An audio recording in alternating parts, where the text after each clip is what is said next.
اعوذ باللہ من الشیطان الرجیم بسم اللہ الرحمن الرحیم رب اشرح لی صدری ویسر لی امری واحلل عقدۃ من لسانی یفقہوا قولی اللہم علمنا بما ینفعنا وانفعنا بما علمتنا۔ یہ سورہ بقرہ کی آیت ہے اور بہت ہی اچھی اور بہت ہی خوبصورت آیت ہے۔ اللہ سبحانہ و تعالیٰ نے ایک مثال پیش کی ہے، اور مثال کس چیز کے لیے پیش کی ہے؟ وہ مثال شوہر اور بیوی کے رشتے کے لیے پیش کی ہے۔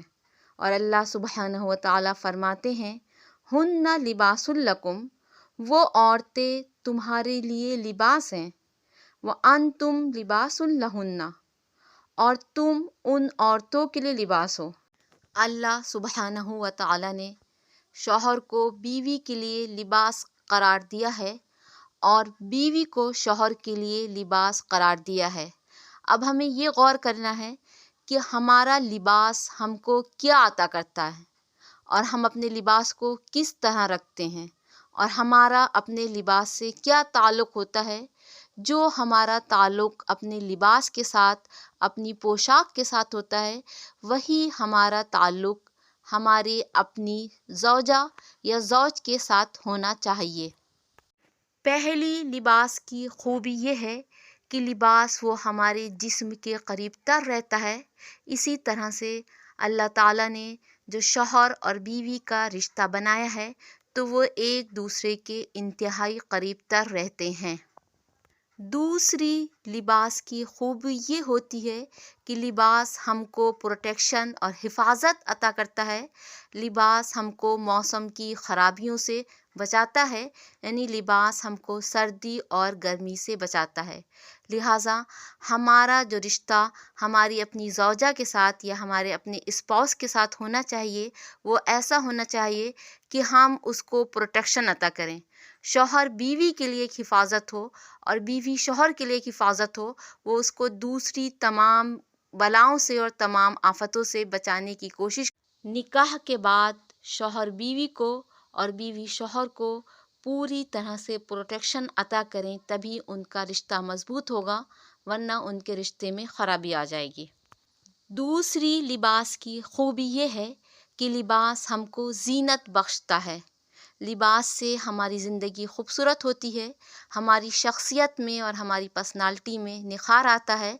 اسی طرح سے آپ کی زوجہ یا آپ کا شوہر وہ آپ کی شخصیت میں چار چاند لگائے، اور آپ اپنے شوہر کی شخصیت میں چار چاند لگائیں، اور شوہر بیوی کی شخصیت میں چار چاند لگائے، ایک دوسرے کو خوبصورتی فراہم کرے، ایک دوسرے کو نکھارے۔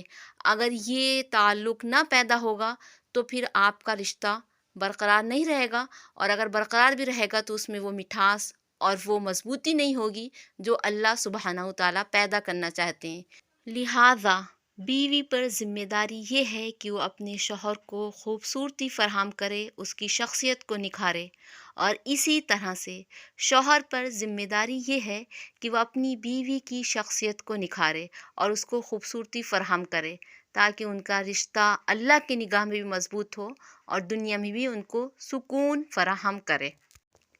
اب تیسرا ہمارا لباس سے کیا تعلق ہوتا ہے اور ہماری پوشاک ہم کو کیا عطا کرتی ہے۔ اگر ہمارے جسم میں کوئی عیب ہو یا کوئی نقص ہو اور ہم بہترین اور خوبصورت لباس زیب تان کر لیں تو وہ لباس ہمارے جسم کے تمام عیبوں کو چھپا دیتا ہے۔ اسی طرح سے شوہر پر ذمہ داری یہ ہے کہ وہ اپنی بیوی کے تمام عیبوں کو چھپائے، وہ اس کی غلطیوں کو دیکھے مگر اس کو نظر انداز کرے اور اس کو بیان نہ کرے۔ عیبوں کو محسوس تو کرے، اس کو دور کرنے کی کوشش تو کرے، لیکن اس کو بیان نہ کرے۔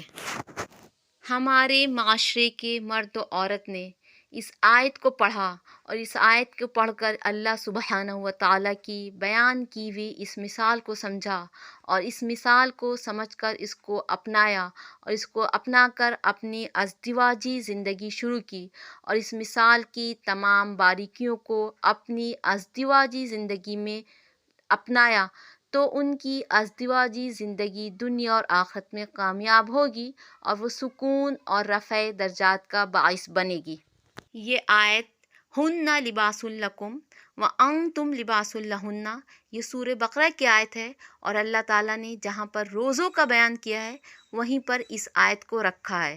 تو اس آیت کے بیان کرنے کا مقصد یہ کہ سب سے پہلا امتحان جو کسی بھی انسان کا شروع ہوتا ہے وہ اس کے اپنے گھر سے شروع ہوتا ہے کہ وہ اپنی زوجہ کے ساتھ کس طرح کا بیہیو کرتا ہے، یا بیوی اپنے شوہر کے ساتھ کس طرح کا بیہیو کرتی ہے۔ جب ہم قرآن شریف کی تلاوت کریں اور اس آیت پہ پہنچیں تو اس مثال کو بخوبی سمجھیں اور اس مثال کو سمجھ کر اس پر عمل کریں اور اپنی ازدواجی زندگی کو خوشحال بنائیں، کیونکہ اللہ سبحانہ و تعالیٰ نے اپنی کتاب میں ہر میدان میں کامیابی کا فارمولہ بتا دیا ہے، بس ضرورت اس بات کی ہے کہ ہم اس کو سمجھیں اور سمجھ کر اس پر عمل کریں۔